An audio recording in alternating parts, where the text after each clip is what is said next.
নমস্কার বন্ধুরা, blog with cooking চ্যানেলে সবাইকে স্বাগত। তো আজকে আমরা একটা রান্না নিয়ে চলে এসেছি, সেটা হচ্ছে পটল চিংড়ি, কিন্তু এর মধ্যে কোনো আলু থাকবে না।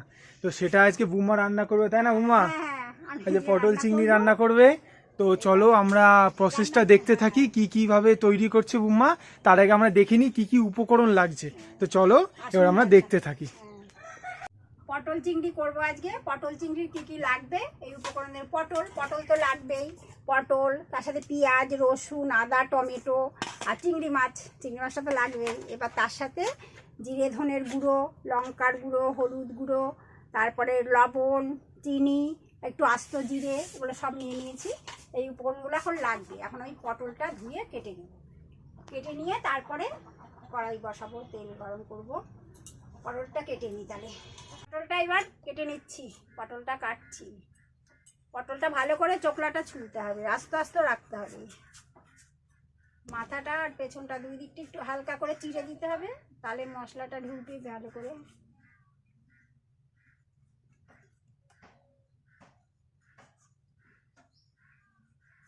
পটলটা কাটা হলে তারপরে পেঁয়াজ, এই যে একটু মাথাটা একটুখানি চিড়ে নিলাম। আচ্ছা, এইসব কাটাকুটি হয়ে গেল, পটল, টমেটো, পেঁয়াজ, আদা, রসুন সব কাটাকুটি হয়ে গেল। এইবার কড়াইটা বসিয়ে দিয়েছি, গ্যাসটা জ্বালাবো। কড়াইটা গরম হলে তেল দেবো। চিংড়ি মাছটাকে ভেজে দেবো আগে। চিংড়ি মাছটা ভেজে নিয়ে তারপরে পটলটা ভাজবো। দেখতে থাকুন আমার পটল চিংড়ি কেমন লাগে।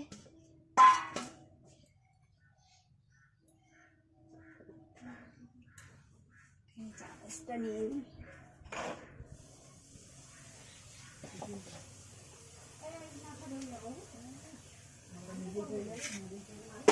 চিংড়ি মাছটার মধ্যে একটু লবণ আর একটু হলুদ দিয়ে নিলাম।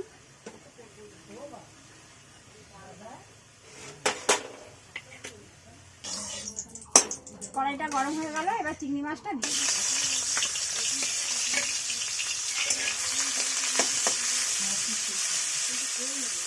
চিংড়ি মাছটা ভাজা হোক, পটলটা এবার লবণ আর হলুদ মাখিয়ে নেবো।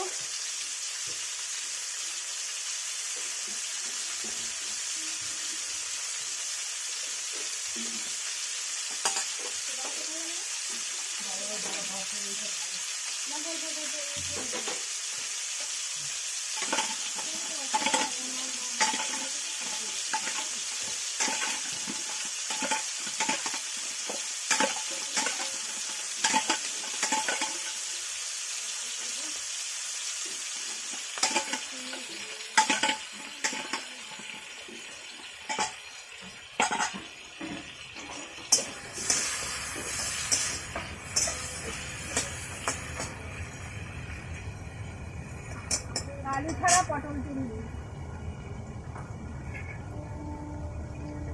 পটল চিংড়িটা আলু দিয়ে পটল দিয়ে হয়, কিন্তু আজকে আলু ছাড়াই করবো, শুধু পটল দিয়ে।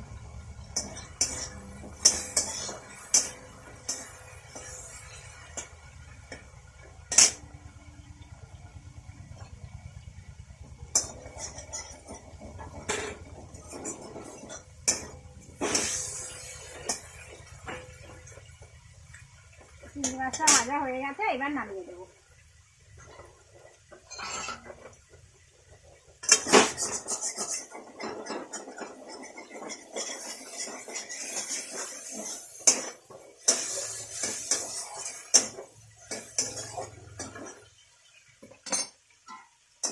মাছটা এবার নামিয়ে নেবো কলার মধ্যে।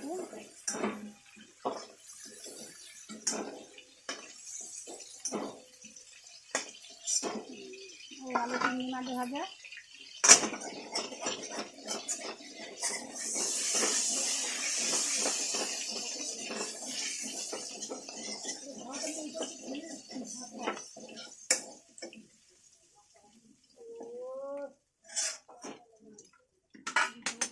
কড়াইতে তেল আছে, আর একটু তেল দেবো, পটলটা ভেজে নেবো এবার।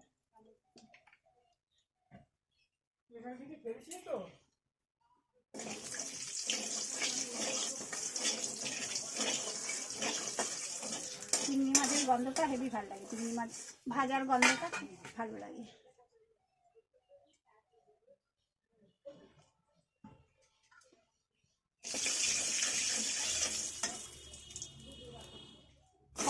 দিয়ে দিলাম।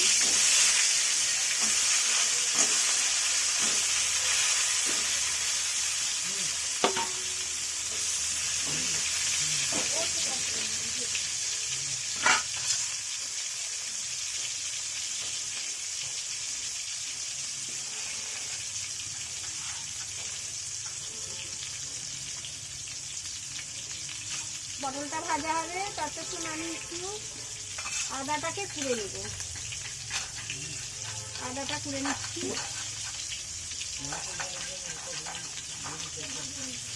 শিলে আর বাটলাম না, শিলে বাটা কুড়ে নেওয়া একই হলো।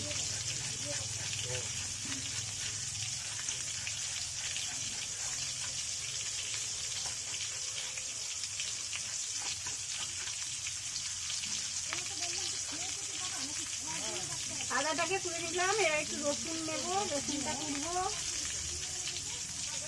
আদা রসুন পেঁয়াজ একসাথে কুচি।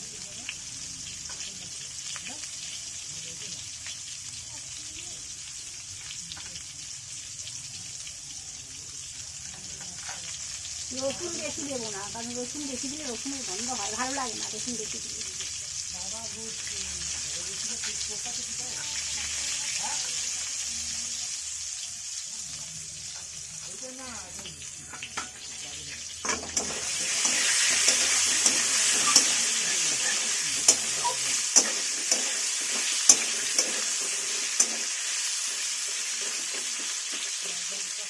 পটলটা একটু লালচে লালচে করে ভাজতে হবে, লালচে করে ভাজলে ভালো লাগে।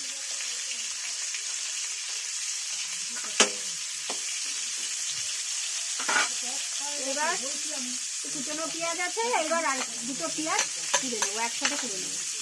আদার সাথে, আদা রসুনের সাথে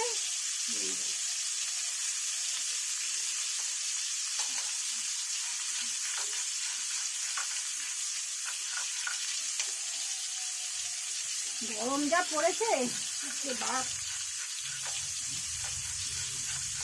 গরমে আর ভাল লাগছে না কিছু।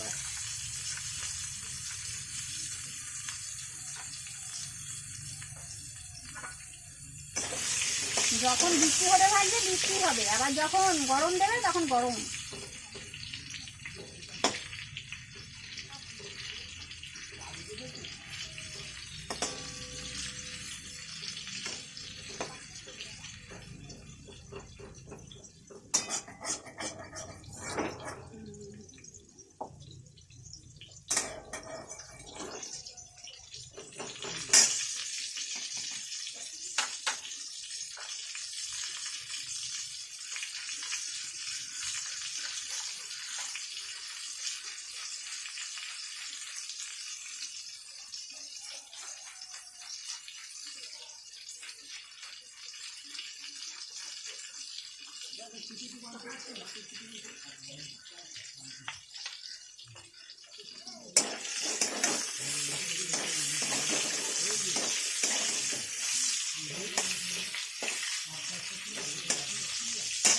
পটলটা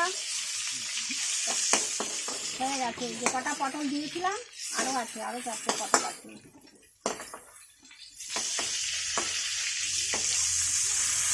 তেল আছে, আর একটু তেল দেবো, একটু তেল দিলেই হয়ে যাবে।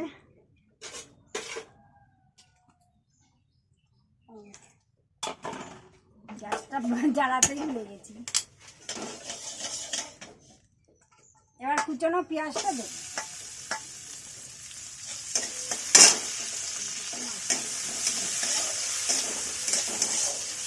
কুচনো পেঁয়াজের সাথে টমেটো দেবো।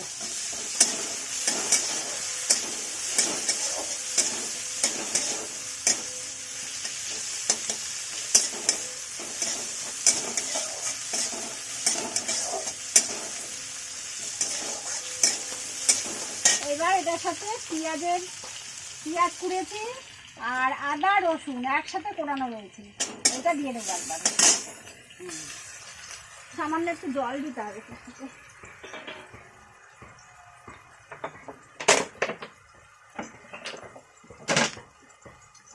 সামান্য একটু জল দেবো।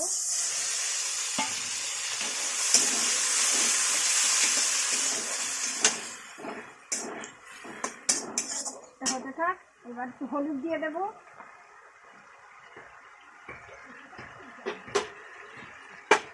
লঙ্কার গুঁড়ো দিয়ে দেবো, এর মধ্যে ধনে জিরে একসাথে করে দেওয়া আছে, আর একটু লবণ দেবো,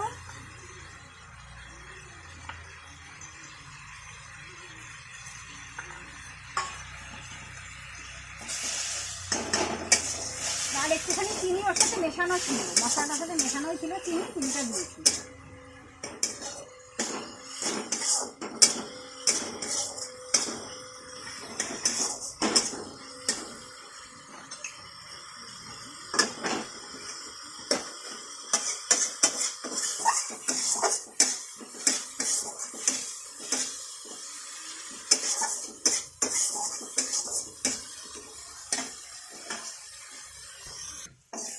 এইবার পটলটা দিয়ে দেবো, এর মধ্যে পটল চিংড়ি মাছটাও দিয়ে দেবো।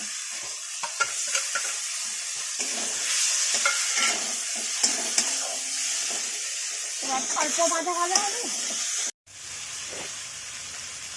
একটু ভাজা ভাজা হবে, একটু ভাজা ভাজা হলে তেলটা একটুখানি ছাড়বে, ছাড়লে আবার একটু জল দিবে, একটু জল দিয়ে দিলাম, অল্প অল্প করে জল দিলাম, একদম কম, একদম মাখা মাখা হবে, তবে গিয়ে ভালো লাগবে। কালারটা হেবি সুন্দর এসছে, তাই না? হ্যাঁ বাবু, একটু সামান্য ফুটবে, একটু সামান্য ফুটলেই নামিয়ে নেবে।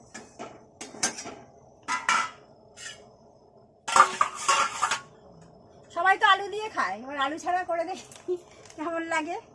পটল চিংড়ি আলু দিয়ে, আর এটা পটল, শুধু পটল চিংড়ি দিয়ে।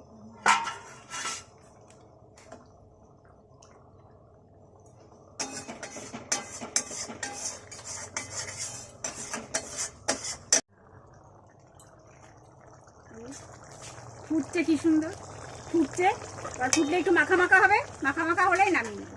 বেশি মাখা না, একটু ঝোল থাকবে, ঝোলও থাকতে হবে।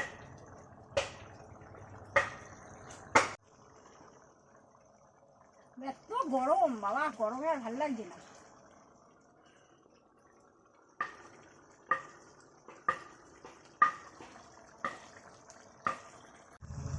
এবার হয়ে গেছে পটল চিংড়িটা, সুন্দর ফুটেছে, আর কি সুন্দর কালার হয়েছে, মাখা মাখা হয়ে গেছে। এবার গ্যাসটা অফ করবো, গ্যাসটা অফ করে নামিয়ে দেবো। একটু গামাখা গামাখা আর একটু ঝোল।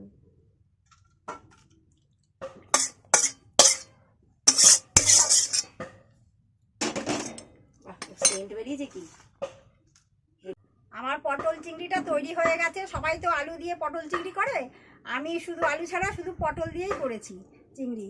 আপনারা তো দেখলেন আমি কিভাবে রান্না করলাম। যদি আপনাদের ভালো লেগে থাকে তাহলে লাইক করবেন, কমেন্ট করবেন, সাবস্ক্রাইব করবেন, আর আমাদের পাশে থাকবেন। ধন্যবাদ।